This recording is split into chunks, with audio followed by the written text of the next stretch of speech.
Olá, professor, professora da base territorial do Simpro Osasco, das escolas particulares dos municípios de Osasco, Carapicuíba, Cotia e Barueri. Agradeço a todos estarem assistindo esse podcast em comemoração aos 40 anos da nossa entidade. Hoje, vamos relembrar como aconteceu a fundação de nosso sindicato. Eram os anos 80, saíamos de uma ditadura militar terrível e respirávamos no país aquele desejo de liberdade. A eleição do presidente Tancredo Neves trouxe várias expectativas e o município de Osasco não podia ficar diferente de outros lugares. Vivíamos aqui a formação de uma entidade que resolveria talvez os problemas dos professores da rede particular de ensino que estavam desamparados. Nesse cenário, o Simpro Osasco nasce como associação de professores e se estende até os dias de hoje, em 2025, completando seus 40 anos. E para contar um pouco dessa história, nós temos aqui dois de seus fundadores, pessoas ilustres que deixaram uma grande herança para todos nós professores da rede privada e vão contar para a gente como foi essa experiência. Estamos aqui com o professor Marcos Miller, à época professor do Colégio Nossa Senhora dos Remédios, e a professora Mazé, à época professora da FITO, que conversará conosco contando como foi a fundação desse sindicato e principalmente como eles veem o sindicato atualmente e quais as expectativas para o futuro. Professor Marcos, boa tarde. Boa tarde. Vamos lá, faça as suas considerações aí. Desse processo, pessoal. Comemorando os 40 anos. Vamos contribuir com algumas lembranças. É um prazer estar com a Mazé também, grande companheira de muitas lutas. Mazé, presente para o povo.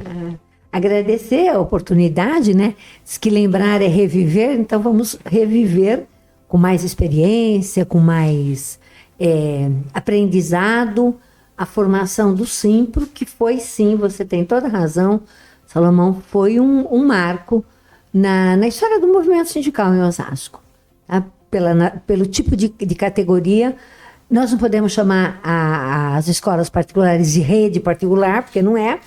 Tá? À época, cada um tinha uma orientação, cada proprietário fazia o que queria, e a criação do Simpro, tá? Unifica a luta, e unificando a luta, determina um comportamento dos patrões, né? Que queria cada um mandar mais. Isso aí, então vamos lá. Aí, só lembrando a todos, esse podcast ficará gravado nas redes sociais do sindicato e disponível para todos quando quiserem assistir e relembrar um pouco dessa história. Aí eu pergunto para vocês fiquem à vontade para ver quem é o primeiro a responder. A Mazé fala pra gente que era um cenário em que os patrões faziam o que queriam. Bem típico da época, visto que a repressão, né, os trabalhadores tendo que aceitar tudo que vinham dos patrões, ainda era o que vigorava.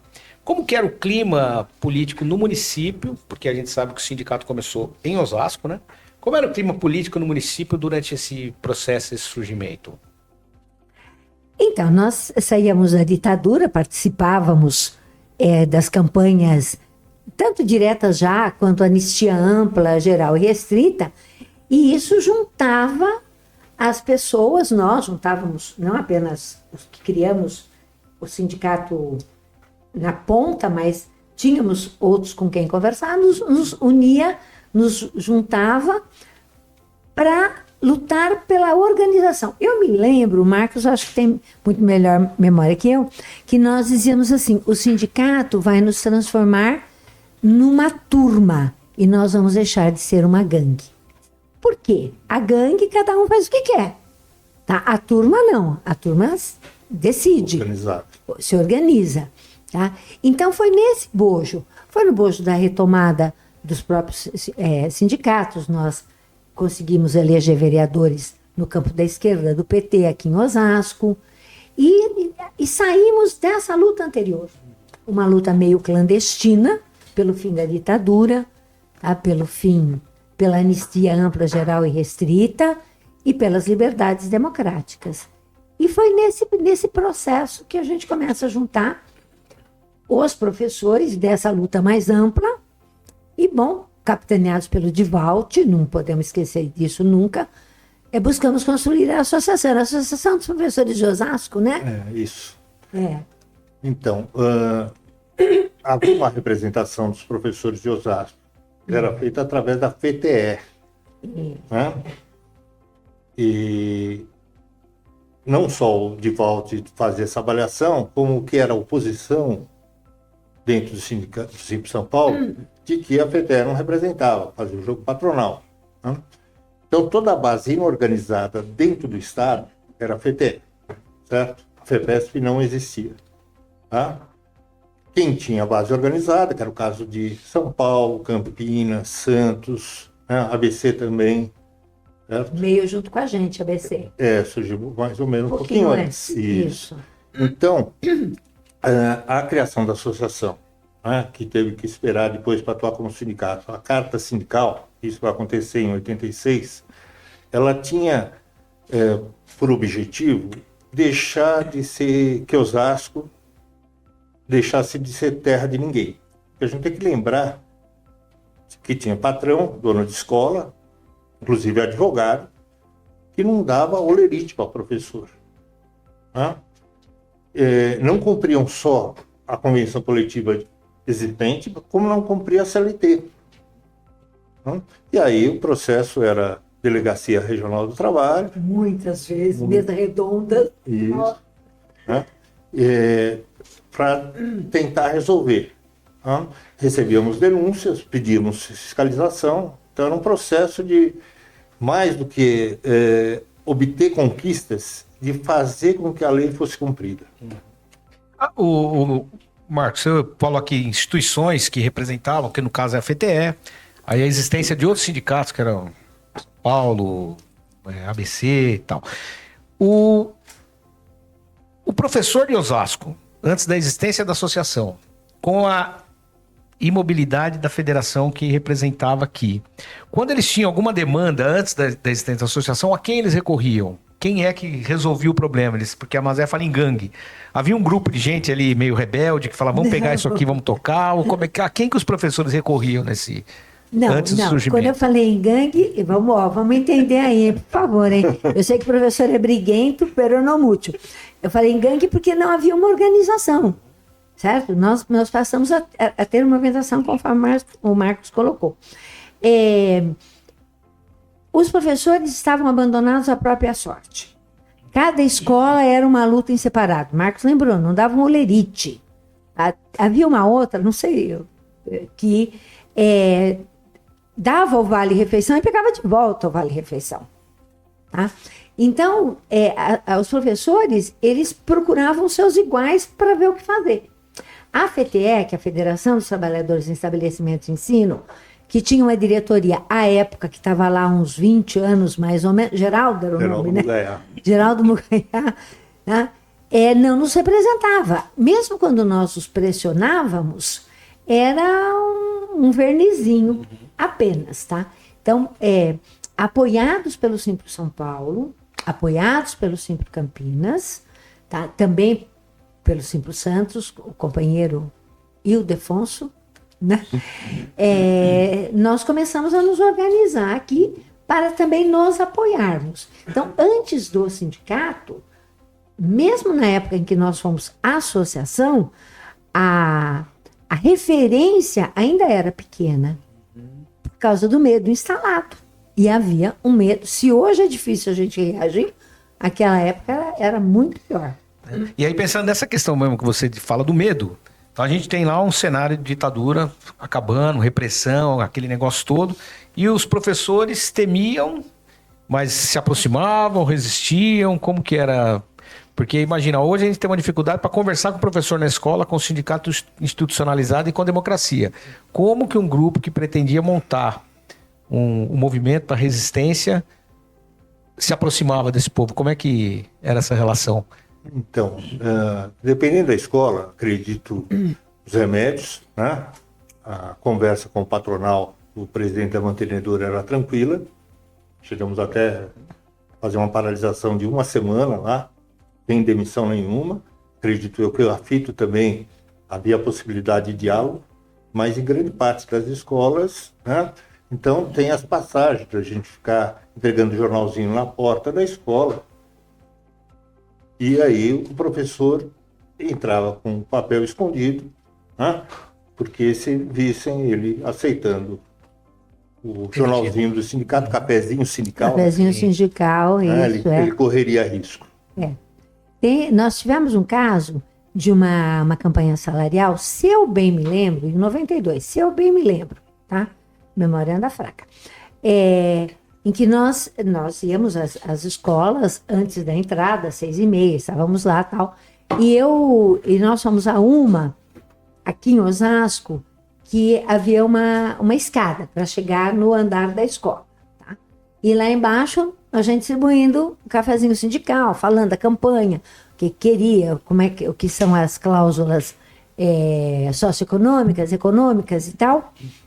E aí nós soubemos, no final do dia, que os professores pegavam na porta o nosso material e, subindo a escada, o dono da escola estava lá com um cesto de lixo do lado e só falando bom dia.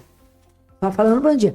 Aí as nossas amigas, os nossos amigos, companheiros, mas com essa pressão, né, vulcânica, tá? Essas pessoas falavam, mas não tinha como fazer. Então, manda para mim um papelzinho no envelope, manda para mim um jornalzinho. Tá? E foi aí que a gente começou a dialogar com os colegas professores, para na filiação mandar pelo correio o cafezinho sindical. Que a gente chegou a fazer isso, que era uma maneira segura do colega professor, da colega professora ler. Mas tem essas histórias também. Terrível, né? Terrível. E aí hoje você tem oportunidades diversas de comunicação, com rede social, com tudo, e ainda a desinformação impera, né? Mas é complicado. Mas aqui, quando a gente conversava em off, nos bastidores, vocês falaram bastante de duas personalidades que a gente não conseguiu contato, né? Que é o professor Orlandini e o professor Divalti. Acho que seria legal vocês falarem um pouco da importância deles, né? O papel de cada um nessa construção. Que parece que o Orlandini era seu companheiro de trabalho, então acho que é bom a gente destacar esse... Tá. Então, o Orlandini é um ex-seminarista que eu conheci no Colégio Nacional dos Remédios em 85, né? E era muito organizado, né? Uma pessoa muito séria, organizado, bem humorado, mas sério naquilo que fazia.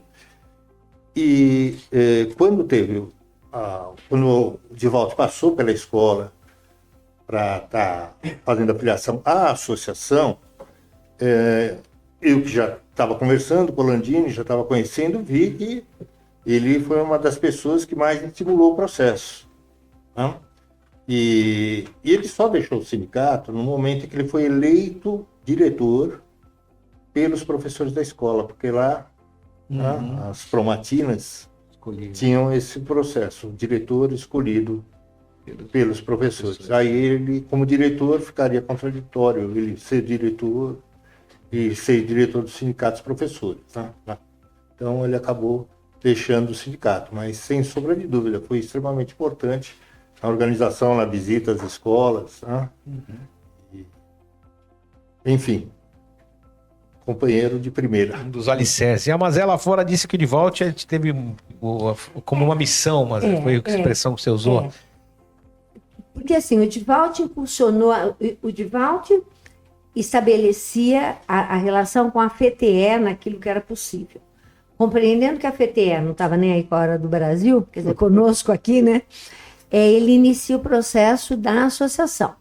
Vai fazer as filiações, na FITO, né? A época era ITO.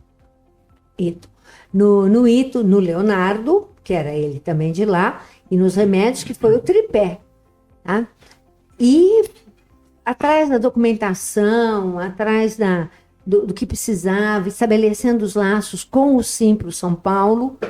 E quando o sindicato é formado, é oficializado, institucionalizado, a carta sindical sai, ele foi o presidente da direção provisória, tá? E aí ele reúne quem estávamos lá, que éramos nós, o Rubão já estava também. Não, nessa época ainda não, o Rubão entrou depois. Mas assim, juntamos quem estávamos lá e ele falou, olha, eu não quero ser presidente, não. Tá? E como eu era vice na provisória, acabei assumindo a presidência. Mas eu, sem medo de errar, eu digo que sem o Divalti, nós demoraríamos mais um tempo para ter o nosso instrumento de luta, que é o Simpro. Nós demoraríamos mais. Não que não acontecesse. Mas ele foi um motor impulsionador muito importante. E depois disso, o Divalti foi se afastando. Por isso que eu falei que acho que ele se colocou como missão. Excelente professor de história, excelente.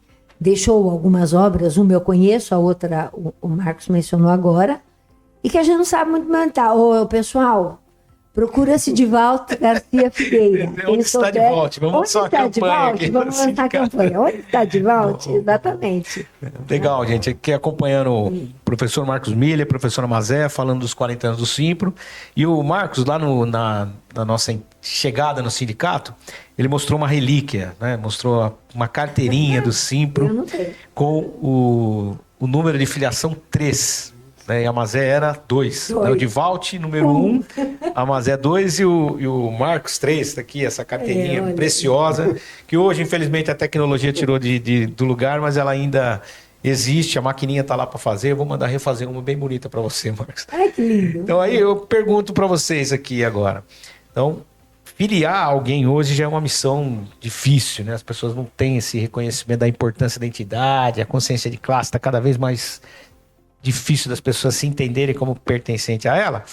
E naquela época que a instituição nascia, havia resquícios do que a gente tinha acabado de sair, medo do patrão. Como que era filiar professor? Como que era essa aventura? Tão difícil quanto. Eu acho que tem um agravante. O sindicato começou sem dinheiro algum. Não recebemos imposto sindical, né? Não tínhamos contribuição assistencial, né? Nem associado suficiente. Quer dizer, pouco dinheiro que entrava, a gente ajudava a pagar a sede e funcionava no mesmo espaço que a POSP. Nós dividimos o espaço na Antônio Aguas. Aí fizemos a mudança para a Sala Embechara, né? E depois é que viemos para a Praça Duque de Caxias.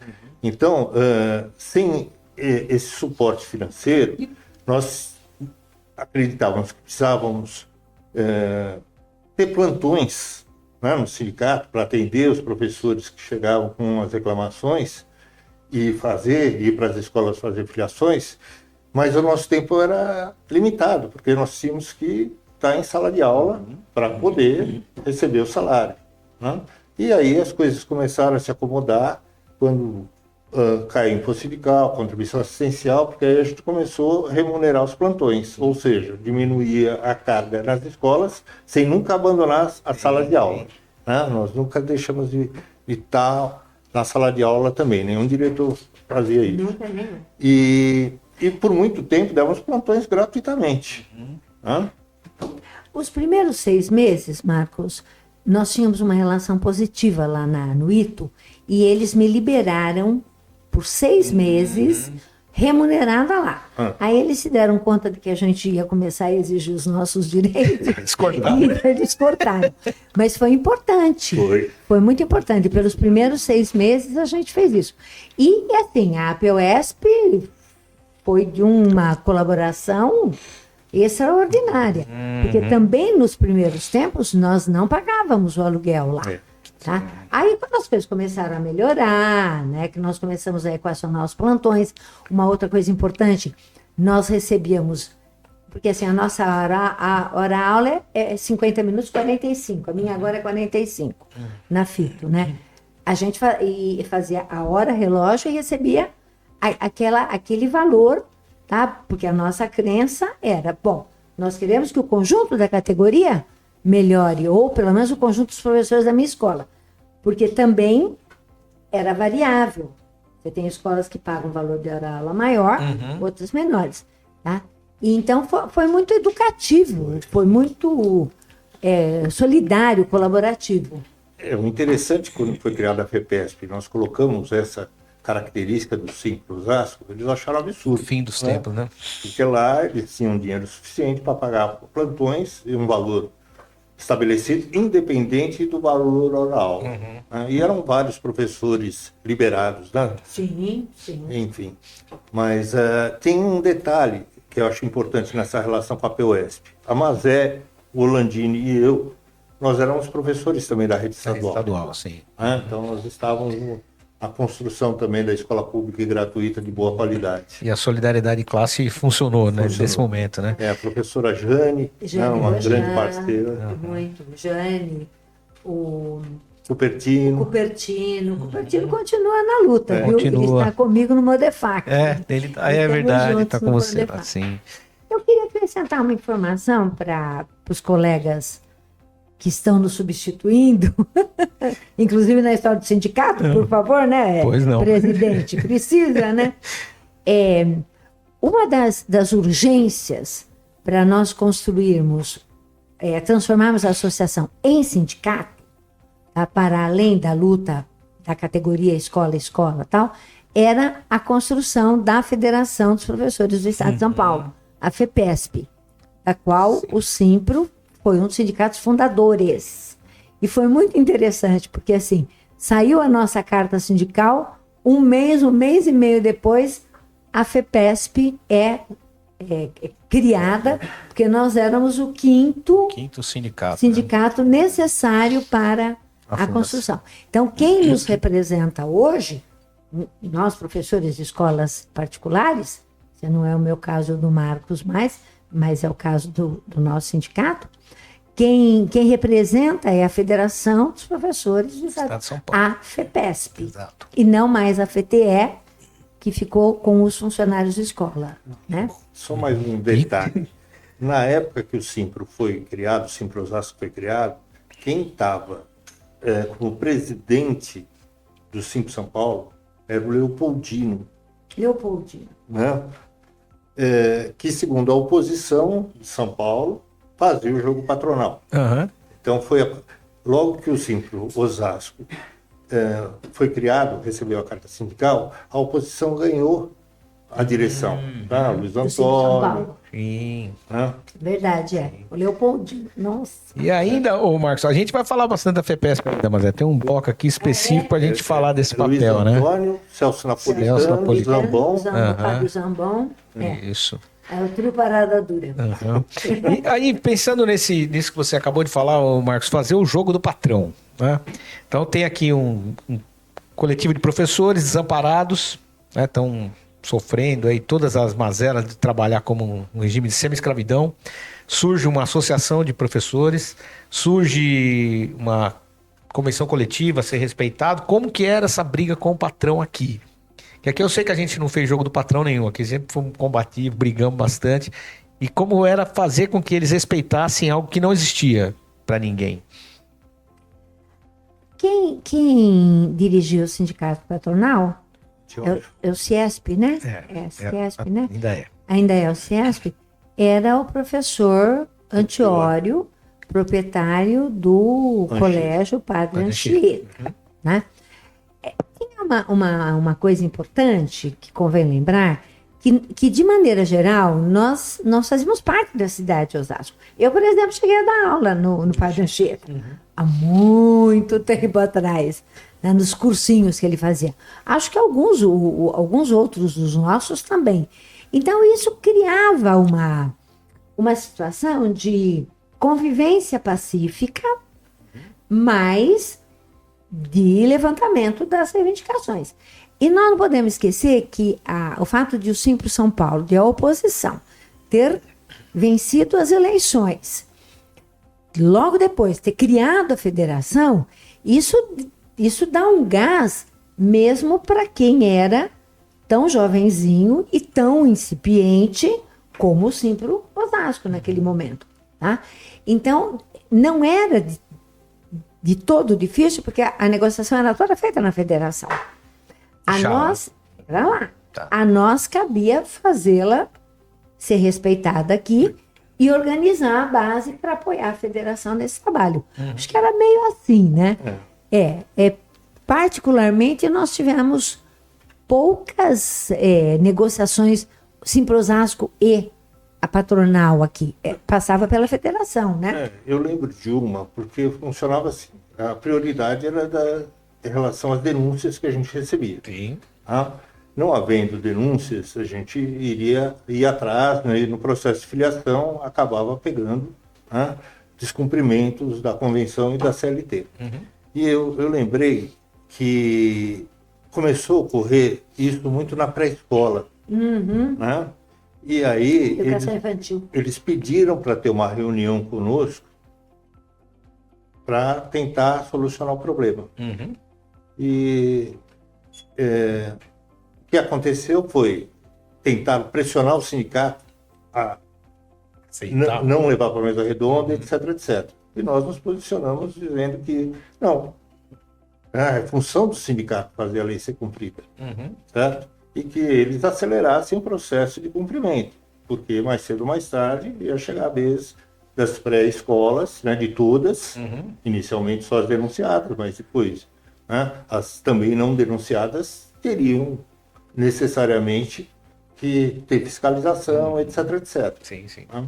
Então, essa foi uma negociação aqui. Direta, né? Aqui. Tá. Uhum. Mas em grande parte já tinha a presença da federação nessa negociação. Né? E o Antiório, ele era do CIESP, né? CIESP. Que é o Sindicato Patronal Estadual. Estadual. CIESP. E na época era o José Aurélio de Camargo, era o presidente. Isso. E o Arcuri, o vice-presidente. A memória é bom. Historiador trazer um professor de assim, história por isso, né, Opa, Marcelo? o Marcos estava falando, de certa forma, Marcos, nós fizemos um monte de termo de ajustamento de conduta sem esse nome, porque a gente chamava a mesa redonda. Lembra da delegada que aqui, Lembro. não me lembro o nome dela, mas ela era Porreta. Porreta. Aliás, é uma pena, né? Nós perdemos a Delegacia do Trabalho há alguns anos, né?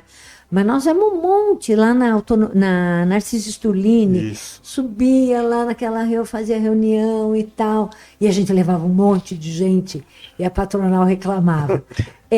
Mas era a maneira e acabávamos fazendo. Impressionado.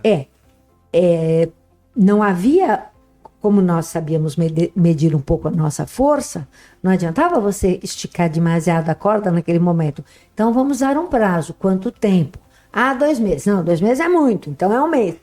Eram os termos de ajustamento de conduta sem esse nome que nós fazíamos na época, né? A gente vê, né, mas aproveitando até a oportunidade que você deixou, a gente lamentar a situação da Justiça do Trabalho atualmente. Então aqui a gente não tem fiscais para fazer mesa redonda hoje. Né? Simplesmente orienta a fazer denúncia no Ministério Público do Trabalho, a denúncia no Ministério Público vem para o sindicato. Aí vem para o sindicato, você quer resolver, você não consegue, porque a escola não deixa você entrar. Aí você, vou acionar o Ministério Público, não acontece nada. Então, era bem difícil, né?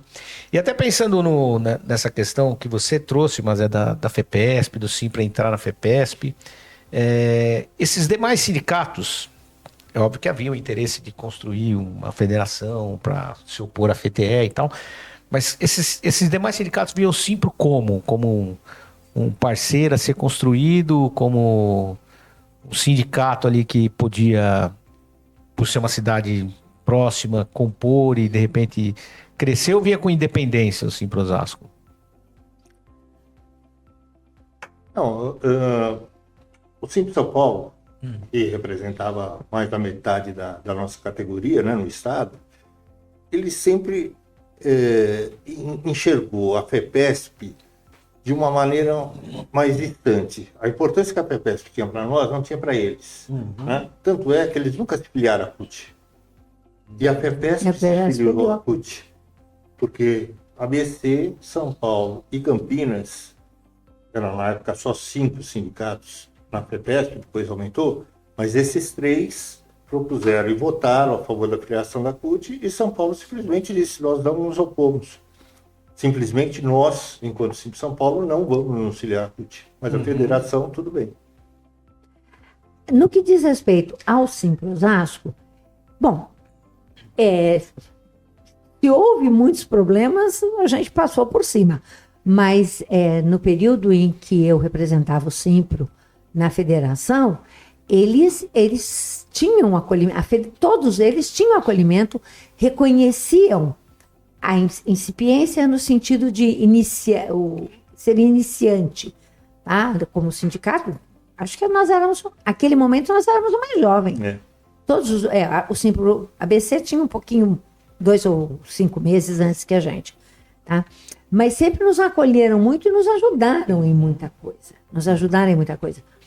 Reconheciam, sim, e nos tratavam de igual com os grandes, que seria, no caso, Campinas, São Paulo e Santos. Santos também tinha mais história, né? Os jovenzinhos éramos nós, caçulinha, e o Simpro ABC. Depois veio Guarulhos, veio Jales. Aí vieram outros depois disso. Eu não sei responder agora, não sei quantos filiados Então, a FEPESP tem. Hoje a federação ela conta com 26 sindicatos. Olha que beleza, Marcos. Olha aí que nós ajudamos a construir. Éramos para ser 27, mas um sindicato está meio desgarrando, né? Ou era para ser talvez mais, porque alguns sindicatos fecharam as portas, como eu falei para o Marcos e tal. A FEPESP socorreu. 3 deles está tocando esses sindicatos para que os professores não fiquem desamparados. E a pergunta que eu faço, mas é nesse sentido, é porque hoje, com 26 sindicatos, o pessoal confunde. Ele acha que o Simpro Osasco é um puxadinho da federação, quando na realidade a federação é um grande anteparo. Porque ela faz uma negociação que dá uma convenção coletiva com 67 cláusulas, que garante para 66 cláusulas, que garante para todos os professores da rede privada, das escolas privadas, né? Como você, das escolas privadas, um mínimo de dignidade, né? Que nós não conseguiríamos fazer. Sozinhos. Sim. Sem hipótese nenhuma, né? Eu entendo que a criação da FEPESP, ela foi determinante para a organização dos professores das escolas particulares. Foi determinante, porque ela deu apoio. É o que você acabou de falar. Quer dizer, sozinho, o Simpro Osasco e região, em que pese tudo que cresceu, que se fortaleceu, que interveio, ele não conseguiria tudo isso. Jamais. A federação foi, e segundo o que eu estou entendendo agora, um profundo ponto de apoio. Eu posso retomar uma coisa? Fica à vontade, mas aqui...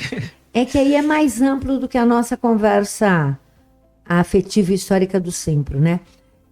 Mas a questão da desregulamentação, né? Nós estamos voltando ao que era. Se há 40 anos atrás nós brigávamos para que as escolas respeitassem uma convenção coletiva, respeitassem a CLT, o que nós temos agora, depois da reforma trabalhista do Temer, é a desregulamentação novamente. É completamente desregulamentado. A tal da pejotização, que o sindicato se confronta com isso, né? E isso mostra que a bandeira de revogação da reforma trabalhista do Temer é uma bandeira que o movimento sindical, e mais, hein? O movimento sindical e todos os defensores dos trabalhadores não podem abrir mão. Nós temos que lembrar o nosso presidente, o meu presidente, pelo menos, tem que lembrar que ele não pode terminar o mandato dele sem mexer com isso, né, Magé? Sem mexer com isso. Terceirização da atividade fim, né? Isso. Porque na época a gente já enfrentava as pseudo-cooperativas, lembra? Isso. Nossa, é verdade. E aí, Marcos, imagina, você está dizendo que vocês já enfrentavam, né? E você citou há pouco a questão das professoras da educação infantil. Isso. E aí você vem para cá, 2025, qual é um dos desafios do Simpro? Olhar para as escolas conveniadas da prefeitura e o sucateamento de trabalho das professoras da educação infantil. Porque simplesmente, agora, escolas particulares estão oferecendo serviço para a própria prefeitura e se dizem conveniadas e pega todas aquelas professoras que tinham uma cartilha de direitos e não tem direito nenhum. Porque aí elas reportam a um outro sindicato, então tem uma negação da profissão, mas que é pior. Então a gente tentou de todas as formas, criou uma cláusula dizendo o que é ser professor, mas aí eles inventam outras nomeações. Há escolas aqui de Osasco que estão se reportando ao sindicato em São Vicente, porque a empresa é em São Vicente. Nossa. E a gente encampa essas brigas até agora, né? Então é uma missão bem complicada que já vem de bastante tempo, né? Eu lembrei também de algo que na relação com o CIP São Paulo, por eles terem mais estrutura, né? Primeiro, os modelos de documentação, né? fichas, etc, etc. Nós trouxemos, não copiamos ipsis literis, mas vimos o que era necessário para estar fazendo as fichas, etc, etc. Então, vários modelos de documentos nós trouxemos de lá. E depois, quando teve a reforma da Previdência, até então nós não tínhamos ninguém que tomasse conta da Previdência especificamente. Mas eu acabei assumindo essa tarefa e fiquei uma semana acompanhando o trabalho de uma advogada lá no Simples São Paulo, e ela fazendo e me explicando, né? Tinha a questão da... Professores para a aposentadoria, para os direitos. que na época era a reforma da Previdência do Fernando Henrique. Fernando Henrique Cardoso. Né? O fator previdenciário. Né? Isso. E aí foi extremamente desgastante, de uma certa maneira, porque quando a professora chegava no Simpro, com a carteira de trabalho, com toda a documentação, você falava que ela tinha direito, e aí você apresentava um fator. E aí não vale Que a pena. representava metade, um pouco mais Do salário. do salário dela. Né? E aí você que estava na frente dela... Né? Era o Você vilão. que- vilão. Então tinha que desconstruir isso, né? E colocar a questão legal. Mas você levantou a dificuldade, né, como foi há 40 anos e como está sendo agora, a dificuldade da filiação. Eu acho importante, todos os professores, porque nós, professores, temos a fama, né, de sermos inteligentes, de fato somos, de sermos bem informados, alguns sim, outros nem tanto, e de sermos influenciadores, né, formadores de opinião. Então, a nossa categoria tem que fazer valer tudo isso, né?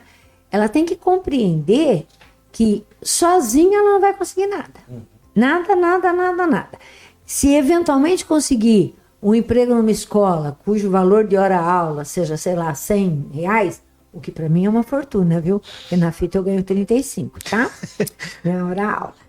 Acho que é isso, 34, 35, tá? Ele pode perder a qualquer momento. Exatamente. Qualquer momento. Então, o estar, isso de formar-se como grupo, de formar-se como equipe, de ajudar e proteger o seu colega e ser ajudado e protegido por ele é indispensável. Sozinho nós não vamos a lugar nenhum, colega professor. Muito bem. Então, a filiação é absolutamente necessária. Tá? E agora o Salomão vai me entender perfeitamente. Você pode até ter críticas a quem está dirigindo o sindicato.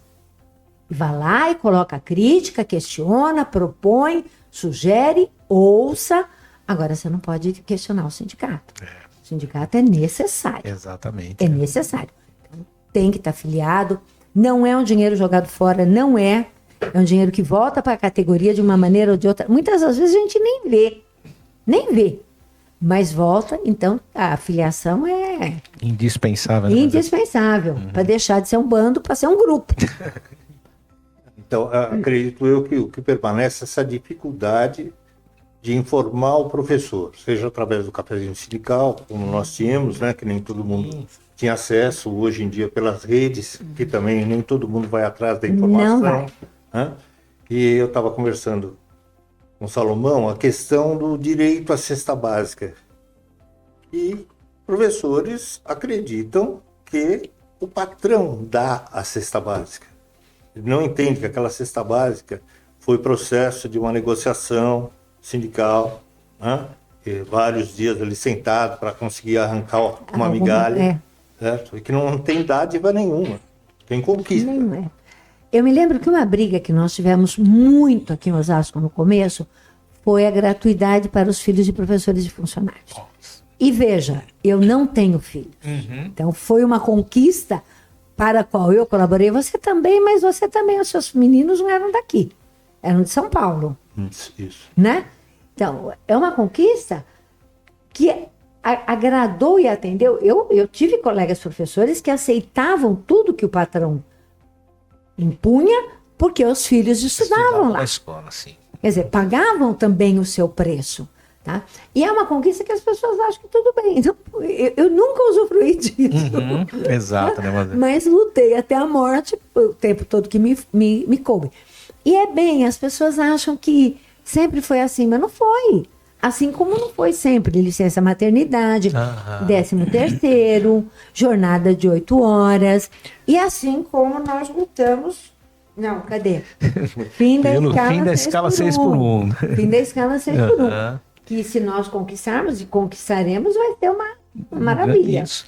Um ganho para todos, né, Mazé? Um ganho para todos. Para a saúde mental da sociedade. Da sociedade, sim. Para parar de ficar pedindo pediatra para reborn. Não é que isso é um fim dos tempos. Que é fim dos tempos, desculpa. Não, sempre a gente... Mas isso é importante, né, Mazé? Porque, veja, você mesmo citando essa importância da filiação, falando de conquista, que nós estamos em período de cobrança da contribuição assistencial, né? Que particularmente é algo legítimo, porque o professor filiado ele não paga a contribuição assistencial, porque ele já contribui a financiar a luta durante 12 meses. O outro professor que não é filiado, que é um direito também, vamos respeitar, ele recebe todos os direitos, né? Todas as cláusulas que estão lá, ele sem fazer nenhum esforço, sem sair de casa, ele tem direito à bolsa, ele tem direito à cesta básica, ele tem direito à licença paternidade que aumentou, tem direito a um monte de coisa. E eles vêm aqui fazer a oposição, a contribuição. E você falou de informação, eles não têm ideia do que eles vieram fazer aqui, mas não, a escola mandou vir aqui fazer a carta. Aí você vai explicar o que é a carta, ele não sabe o que é a carta, o que ele está preenchendo, né? Enfim. E é lamentável. Lamentável porque você falou de serem inteligentes, de serem informados, né? E a gente percebe que, infelizmente, na sociedade da informação, a gente está desinformado demais. E lembrando do cafezinho sindical, Marcos, que é um negócio que a gente tenta não deixar morrer. Hoje nós temos um mundo de informações, a gente tem dificuldade para se comunicar. Esses rapazes que trabalham para a gente aqui do Grita, eles trabalham muito para manter essa categoria informada e a gente ainda ouve as pessoas dizer que não sabe o que está acontecendo. E como que era para se comunicar nesse momento que vocês estão vivendo lá de 85, 90, enfim, que a gente não tinha tudo isso que tem hoje. Eu lembrei de um cafezinho sindical que eu fiquei de escrever sobre um determinado assunto, nem lembro qual. E eu cheguei no sindicato e como era o nome? Rogério, o nosso funcionário, falou, você ficou de... Isso. E aí eu falei, pô, é mesmo. E aí, blá, blá, blá, blá, nem revisei, né? Falei, é isso aí. Saiu com um monte de erro, absurdo. E a gente deu um salto na qualidade do jornalzinho quando nós trouxemos o Paulo Zoc. Paulo Zoc, que foi presidente do Sindicato de Jornalistas de São Paulo. Aí o cafezinho passou a ter uma outra qualidade, né? Quer dizer, os profissionais são necessários. O Paulo Zoc foi super... aliás, acho que o nome cafezinho veio de um brainstorm com ele, se eu bem me lembro. Me lembro. Sei que a gente juntou lá e ainda, né? Tá. Eu encontrei há pouco tempo com a morte no velório do Joãozinho. Mas o Paulo Zoc é da esquerda, tem um pensamento progressista, sindicalizado, haja vista que foi presidente do Sindicato de Jornalistas. Ele nos ajudou, eu me lembro, andava devagar no sindicato. A gente tem excelente história, sim. Sim, com certeza. Mas, eu vou lembrar uma coisa aqui, né? Hoje a gente não tem nenhuma cláusula que garante a nossa entrada na escola. Não tem? Não tem. A gente tem o quadro de aviso que a gente pode mexer. Isso. Né? Vai lá, cola um cartazinho, mas para entrar na escola eles têm que autorizar. E está cada vez mais difícil as escolas autorizarem. Quem autoriza? O SESI, que a gente entra na hora que a gente quer, por conta do acordo, enfim. Escolas que não dão problema autorizam. Podiam entrar, não podiam entrar? Como é que era essa relação? Também dependíamos também da autorização. Também dependíamos da autorização. Em algumas a gente não conseguia entrar. Em outras a gente entrava acompanhado, colava o cafezinho ou o cartaz que fosse e já era encaminhado para a porta de saída. Pelo misericórdia que a gente entrou uma vez, mas aí não deixaram mais. Não deixaram mais. Tinha isso, né? Dada o agito que ocorria na sua entrada, poderia... Era apogeu e despedida. Era apogeu e despedida. Chegava e saía, pá. E a extensão de base, gente? Como é que aconteceu a inclusão desses 3 outros municípios? Porque a gente fala bastante de Osasco, né? Isso, E como é que foi ingressar 3 novos municípios nessa Então, organização. O que aconteceu foi que muitos professores dessas bases começaram a nos procurar. Tá? E aí nós vimos a possibilidade de. Nada garantia, né, Mazé? Nada garantia. Mas vamos tentar. Isso. Foi bem isso mesmo.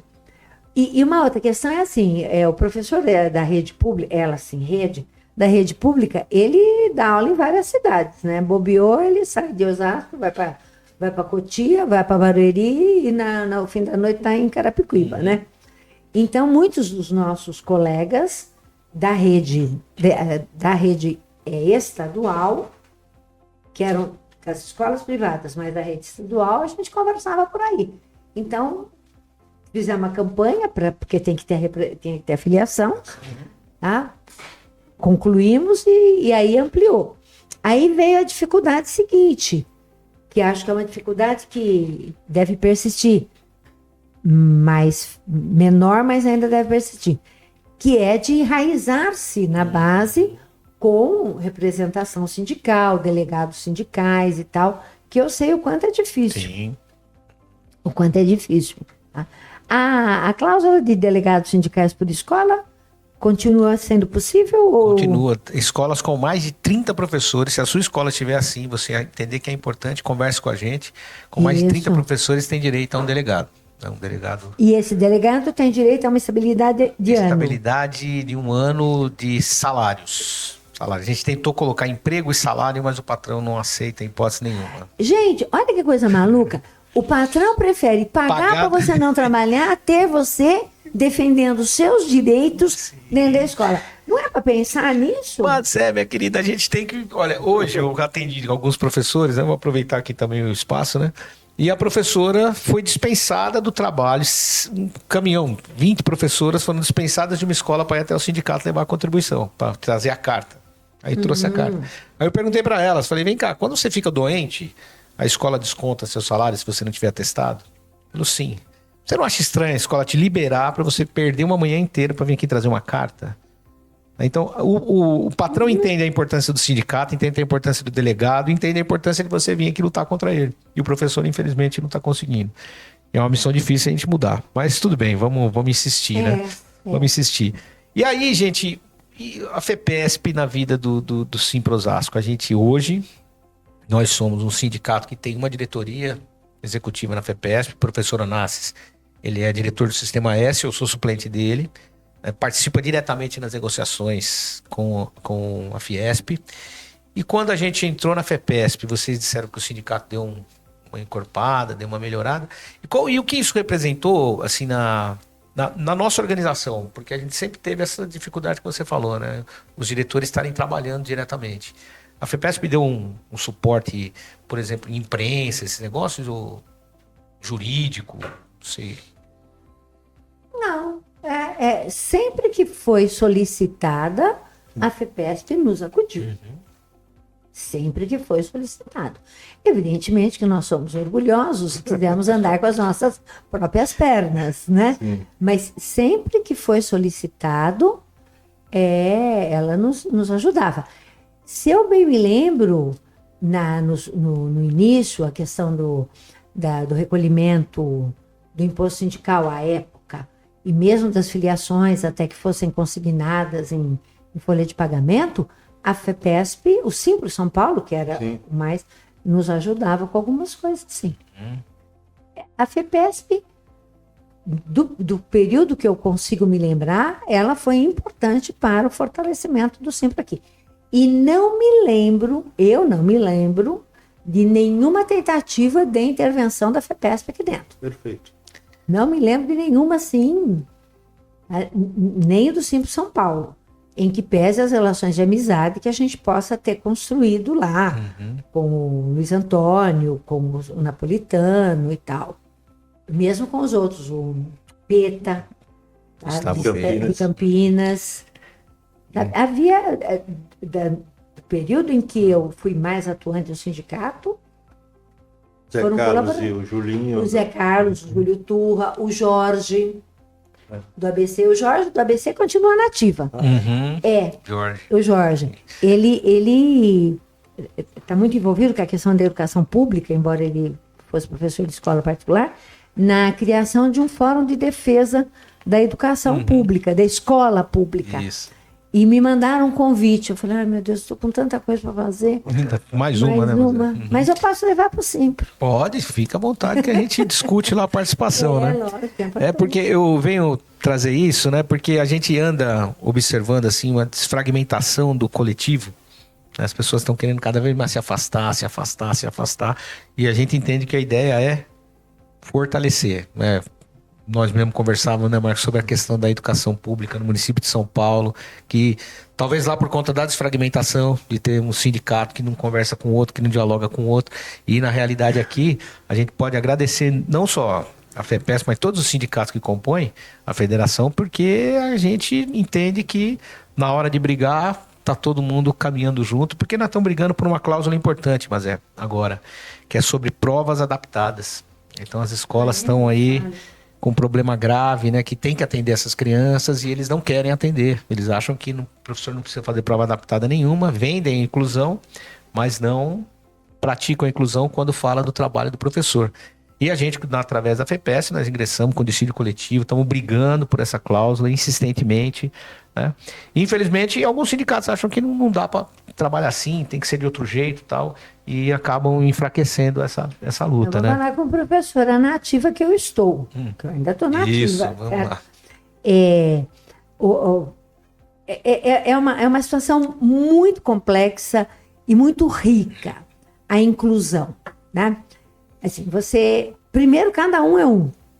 Então, né, a gente tenta homogeneizar numa turma, com a questão de faixa etária, com a questão, né, dos pré-requisitos das séries ou anos anteriores e tal, mas a inclusão, ela demanda muita atenção do professor, muita atenção.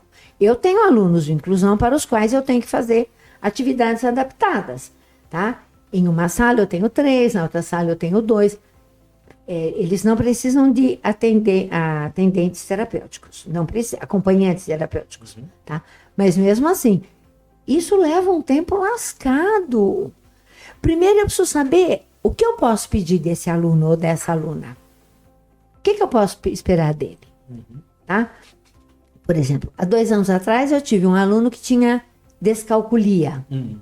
Eu falei, mas explica para mim, professora de português, de literatura, o que é que a minha disciplina e a eventual cobrança de conteúdo que eu faço tem a ver com descalculia? Não, mas tem. Eu falei, bom, então explica para eu saber o que eu peço. Então, está corretíssimo cobrar isso. Está corretíssimo. Tá? Porque demanda mesmo. E nem sempre, aliás, muito raramente, as escolas conseguem dar o suporte necessário para o professor atender essa demanda. E essa é uma briga muito grande, né, que a gente está em manter essa remuneração para atividade adaptada, porque numa turma, de repente, o professor tem 4, 5. Sim, o que já é um problema, né? Que já é um caso sério, né? O que já é um problema, né?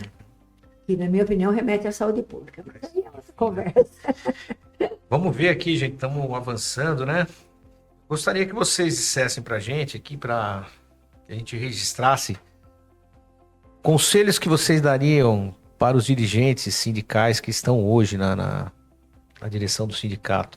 O que a gente poderia fazer? Bom, a gente não dava meio-dia. Eu dei uma sugestão, Madame, uma sugestão para quem está aqui. O que a gente pode fazer para melhorar o que nós já alcançamos? Eu acredito que os recursos que o sindicato possa ter, né, filiações, contribuição assistencial, etc., tem que ser direcionados para a luta. Né? Então, na época, nós éramos cobrados até de colônia de férias, lembra? Ah, mas o Simpro não tem colônia de férias, porque o Simpro São Paulo tinha. Tem ainda, né? Tem ainda. Então, eu acho que a luta é prioritária, não tem como. Tá? E aí, exemplo, camisetas, né? Eu estava lembrando contigo da camiseta do Educação não é Mercadoria, que era o código de barras. Quando você está dentro da sala dos professores, tem 2, 3 com aquela camiseta, né? E os outros estão vendo a camiseta, quer dizer, o sindicato está presente. Sim. Certo? E a questão da comunicação via cartaz, né? Já que tem um espaço, um mural, para ter o cartaz, é fundamental sempre ter um cartaz do sindicato. Sim. Mesmo com todas as dificuldades de colocá-lo, né? Eu acho que sim.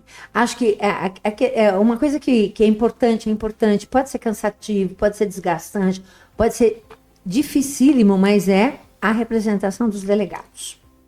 Tá?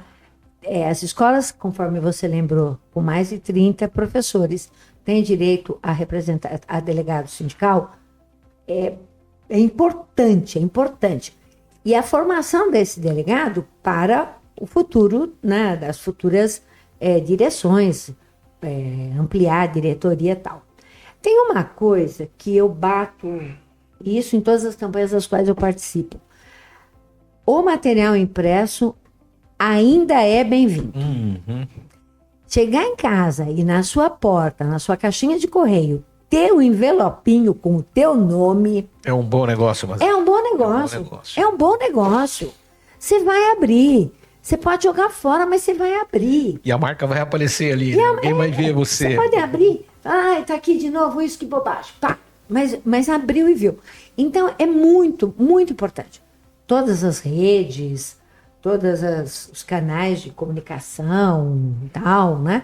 Mas botar um envelope com o nome da pessoa...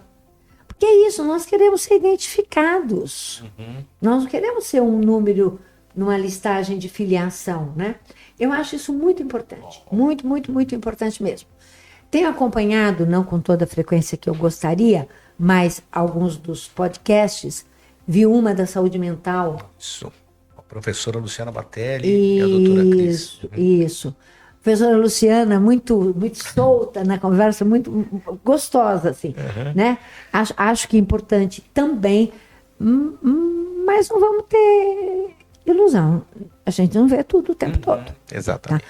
Agora, chegou em casa, pode chegar em casa às 10 horas da noite, abriu a caixinha do correio, abriu o portão, achou o envelope, vai pegar. Eu acho indispensável. Tá? Sim. E estar em todas as lutas, como eu sei que o Simpro está. Fim da escala 6x1, isenção de imposto de renda para quem ganha até 5 salários mínimos, que é a nossa categoria. Exato. É a nossa categoria. A gente é 7x0, mas né? Como é que é? A gente é 7x0. Pois é, eu não sei como é que seria, mas acho que até dá para conversar um pouco sobre isso. Como é que seria isso? Nossa. Porque nós temos o máximo que a gente pode pegar por hora aula. Eu acho que é uma conversa que em algum momento vai ter que ser afinada até na própria FEPESP. Claro. Valeria a pena. Como é que nós, com a jornada que nós temos, podemos incluir essa luta? É 1/3 da jornada, né, mas é o que tem na rede pública municipal. É o que tem na rede pública. É aquilo. A gente talvez não afaste o professor do ambiente de trabalho, mas da sala de aula já fica um pouco mais saudável. Já é alguma coisa. Né? Isso, tem razão. Conseguir nas escolas particulares a lei que diz 1/3. É verdade. Exatamente. Para a gente já seria um super ganho. É verdade, tem razão. Mas também nas lutas mais amplas. Claro. Nas lutas mais amplas. Quer dizer, para quem tem na docência uma forma de defender a democracia, nós temos que dizer que não dá para ter anistia para quem fez o que fez nos últimos 4, 5 anos. Não é só 8. Não é só 8 de janeiro. 8 de janeiro foi um horror, uma barbárie. Né? Mas e o resto? Certo? E a violência... O desrespeito à lei que o Bolsonaro fez 6 meses antes das eleições, aumentando gastos. Isso é ilegal. Isso é ilegal. Então, sem anistia, prisão para todos os golpistas. E eu sei que o Simpro participa disso. Porque eu participo e encontro sempre alguém. E a camiseta. E a camiseta? A camiseta... Sabe que eu não ganho camiseta, Marcos? Se você ganha, precisa cobrar. Não acredito. Então. Ô, Wellington, tá vendo? Você tá aprontando com a gente, hein? Bom, vamos ver aqui. Pensando agora, tem que me livrar desse problema. Dá um jeito, Wellington, se vira. A minha é tamanho M, viu? Aí, mas me conta uma coisa aqui. O Marcos, vocês dois aí que foram responsáveis por tudo isso... que a gente agradece imensamente, acho que todos os professores que vão acompanhar a gente também. O que vocês diriam para os aventureiros que decidiram lá em 1980 e 85, 86, a associação é de 85. Na hora de fundar a associação, o que vocês diriam para vocês para o negócio dar certo? Eu acho que a questão é que tinha muita coisa para fazer e ainda temos, né? Ainda temos muita coisa para fazer. Hoje vocês são os responsáveis por isso, mas na época abriu um espaço, dado o processo de democratização, né, para que a gente fosse atrás dos interesses da classe trabalhadora, né? A gente fala muito da questão dos professores, porque é a nossa categoria, mas era necessário pôr o bloco na rua. Né? Era necessário, junto com a CUT, com as centrais que surgiram posteriormente, estar peitando os interesses patronais. Né? E eles têm muita força, muito dinheiro e muitas vezes têm o poder do Estado ao seu favor. Então não é fácil essa luta, mas ela é necessária. Eu acho assim, que é um pouco aquilo que ainda nos move, né, mutatis mutandis, mas tem que ser feito. Tem que ser feito e neste momento eu tenho condições de fazer. Porque tem um pouco isso, né? Tenho condições de fazer, e aí são as condições físicas, emocionais, de comprar briga, porque você saber que você entrega um papelzinho aqui no começo da escada e alguém lá pega, é uma violência. É um desrespeito com o seu trabalho, né? A gente está respeitando o trabalho dele. E assim, plagiando a Fernanda Torres, a vida presta. A vida presta e valeu a pena, valeria e vale e nós vamos continuar. Sabe? Nós vamos continuar. Cada um ema, cada um seu problema, ado, cada um seu quadrado, mas nós vamos continuar lutando. Porque o processo de retirada de direitos que nós estamos vivendo, que há um tempo atrás chamaram de neoliberalismo, eu acho que não é neoliberalismo. O que nós estamos vivendo é um processo de fascismo nas relações humanas, notadamente as trabalhistas. Tá? Então, valeu a pena? Sim, valeu a pena. Tá? Vale a pena? Sim, vale a pena. Evidentemente que passando bastão para outros. Mas vale a pena. Mas vale a pena. Mas você falou aí do papelzinho, né, Mazé? Aí terça-feira nós vamos fazer uma panfletagem na frente de uma faculdade aqui, porque o ensino superior também está um desastre. Sim, lógico. Um desastre. Quando a gente está falando aqui desregulamentação lá, os caras já ultrapassaram assim a ponto do acordo que eles propõem com o professor aumento de 2,4% agora, ou então 4,9% em setembro. E esse 2,4% agora eu pago em 3 vezes. É uma coisa absurda. E o professor do ensino superior, infelizmente, ele não quer conversar com a gente, né? A gente foi fazer a panfletagem, sim, vamos fazer a panfletagem com os estudantes. Vamos fazer o estudante pressionar o professor lá, né? Entregar o papelzinho. Eu não quero, obrigado. Não quero. O estudante não quer o papelzinho, ele não quer saber o que está acontecendo com o professor. A gente entrou na faculdade, os caras da faculdade deixaram a gente distribuir o papelzinho lá dentro e os estudantes não queriam. Imagina que loucura. E aí, se você me permite, quando você falou da remuneração para atividades adaptadas, é importante as famílias desses alunos saberem da luta que vocês estão levando. É muito importante. Porque é muito fácil xingar o professor, dizer o professor não fez, o professor fez aquilo, sem saber quais são as condições. É muito importante isso. Eu não sei muito bem como é que faz mas não pode tirar do radar, não. Então, mas aí sabe que nesse momento a gente está voltando às raízes, né? A gente está fazendo panfletinho, distribuindo na entrada de escola para pais, né? Essa é a nossa preocupação, falar com o pai. Com o pai. Tem famílias que se colocaram à disposição de fazer depoimento de como que a escola ajudou para o filho melhorar, enfim. Daí nós estamos nessa briga para ver se consegue mudar. Bom, vamos se aproximando do fim, gente. Eu gostaria que vocês dissessem 2 coisinhas para a gente finalizar. Primeiro, O que vocês sentem quando olham para o Simpro completando 40 anos? Qual é o nível de satisfação, insatisfação? Da obra que vocês criaram, qual é a visão que vocês têm? Eu acredito que valeu a pena, né? Todo o processo de construção da defesa da categoria, da defesa da classe trabalhadora como um todo, né? Foi um aprendizado muito rico, né? Aprendi muito com a Mazé, com o Landini, com o Dibolt, pessoalmente, e acredito eu que a categoria ganhou, né, nesse processo todo, e nós temos vocês dando continuidade à luta, que é fundamental e que nos causa satisfação. Eu esses dias estou sendo atacada por uma nostalgia. É verdade. E aí eu pensei, bom, nós vamos passar um dia, né? Quem é que vai lembrar? Eu não tenho filhos, já falei, né? Então os meus filhos não têm, quer dizer, não têm filhos para se lembrar de mim. Os sobrinhos esparramam, tal, né? Mas a gente teve uma história que está materializada em algumas instituições. A nossa está materializada no Simpro. Tá?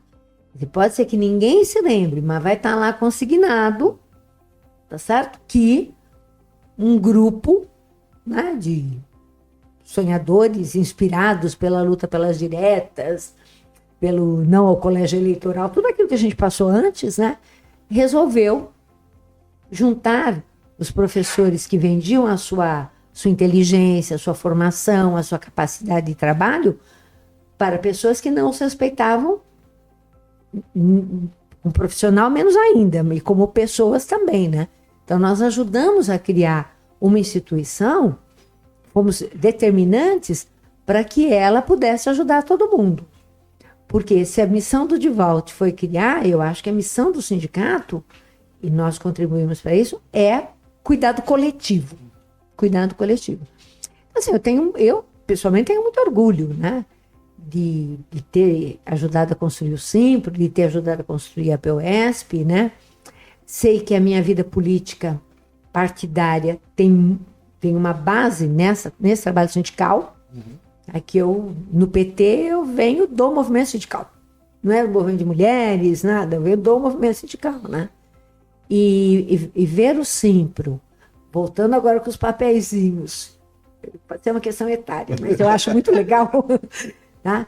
Eu acho que valeu a pena, muito, né? E não é porque a alma não é pequena, valeu a pena porque valeu a pena mesmo, tá? É muito, muito orgulho que a gente tem disso, sim. Podemos divergir num monte de coisa, você sabe disso, certo? Mas é a crença de que há uma luta comum que a gente tem que ultrapassar todos os obstáculos para construir. Exato. É isso. Ô, Marcos, fica à vontade. Não, eu fazendo uma autocrítica, né, em relação à história do Simpro. O Simpro tinha a Mazé, que é professora de língua portuguesa, eu de volta de História e o Landini de Filosofia e História. Mas a corrida era tão grande que a gente nunca dedicou tempo à história do Simpro. Não é catalogar as fotografias, né? Deixar para as novas gerações, como vocês, alguns referenciais, né? Como eu achei a carteirinha em casa agora. Outro dia eu achei uma foto da Mazé, a Mazé, o Rubão, o Orlandini e o Divolt, na sacadinha da Duque de Caxias, da Duque de Caxias. Né, que foi a sede mais nossa. É muito legal. A primeira sede mais nossa. Eu fui fiador da sede. Isso, né?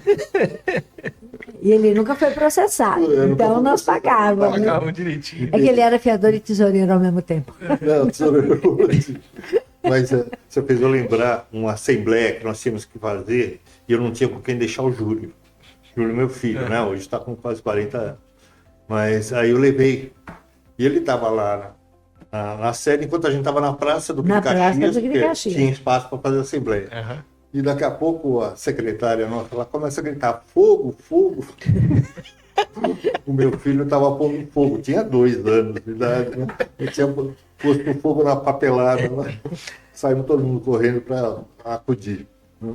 Aliás, a Mazé tem filhos, tal, mas o Júlio lembra muito de você. Até foi citado na dissertação de mestrado dela, ela cita o Júlio. Esse reconhecimento é para sempre, né? Não tem como. Essas são histórias que a gente vai construindo, né? Sim. Que um dia vai acabar, mas enquanto não acaba, a gente tá aqui. Aí até aproveitando, o Marcos, que você citou essa história de construir a memória, então a gente está aproveitando esse momento aqui, esse bate-papo que a gente está tendo, porque o nosso projeto é tentar resgatar essa memória, registrá-la.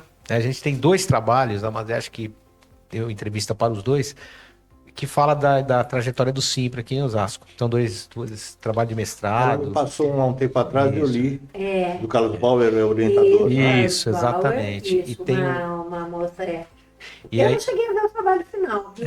não, eu pedi para ela e ela mandou. Eu tenho ele, eu posso mandar para você. E tem um outro trabalho que saiu recentemente, mas que aí eu e você que aparecemos lá em Onassis, que é sobre a questão da fito. Que aí uma moça da revista da Unicamp escreveu. Laura. Laura, Foi minha isso. aluna. A Laura escreveu. Então nós temos esses 3 registros, né? E agora a nossa ambição é escrever um registro do próprio Simpro. Então a gente vai voltar a conversar sobre esse assunto, nós vamos aproveitar muita coisa que foi dito aqui.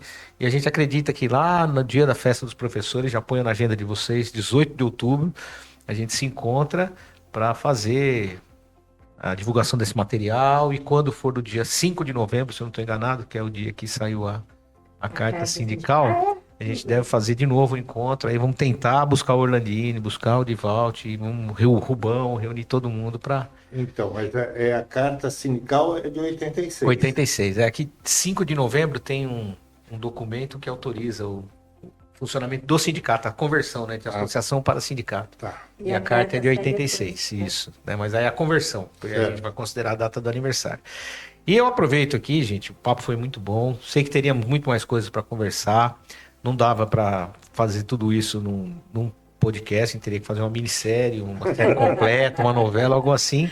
Mas eu, atualmente, como presidente do sindicato, agradeço muito, primeiro, a ousadia de vocês, né, de terem encontrado naquele espaço, naquele ambiente, terem a visão da necessidade da existência dessa entidade, do que os professores precisavam, e ter dedicado, mas é a vida, né, porque a gente dedica a vida. Esse movimento sindical o pessoal critica muito, mas se abre mão de um monte de coisa para estar trabalhando para o sindicato, trabalhando para a categoria e fazendo algo, mas é que você mesmo demonstrou, que talvez você nem precise fazer. Né? Brigar para alguém que ter bolsa quando eu não tenho filho, ou então brigar para uma escola que a minha escola oferece tudo, a licença maternidade, exato, uma série de coisas, é um pouco de sacerdócio, e vocês deram esse exemplo para a gente, né? Nós temos pessoas que conviveram com vocês, só tem falas boas, divergência a gente tem várias, né? Mas realmente a gente tem que vencê-las para crescer, inclusive, para crescer. E eu, em nome da diretoria do sindicato, eu agradeço vocês por essa ousadia e pela disposição de estar aqui conosco, fazendo esse bate-papo, contando para os nossos professores como é que essa entidade surgiu. Tá? Trouxemos aqui um pequeno mimo para vocês, né? É um mimo, realmente. Obrigada. Aqui talvez tenha algo que vocês queiram muito, mas eu Pode desconfio. abrir, não vai ter surpresa? Mas eu desconfio que tem uma que a gente vai precisar mudar um pouquinho aí, porque alguém errou, não fui eu. Então...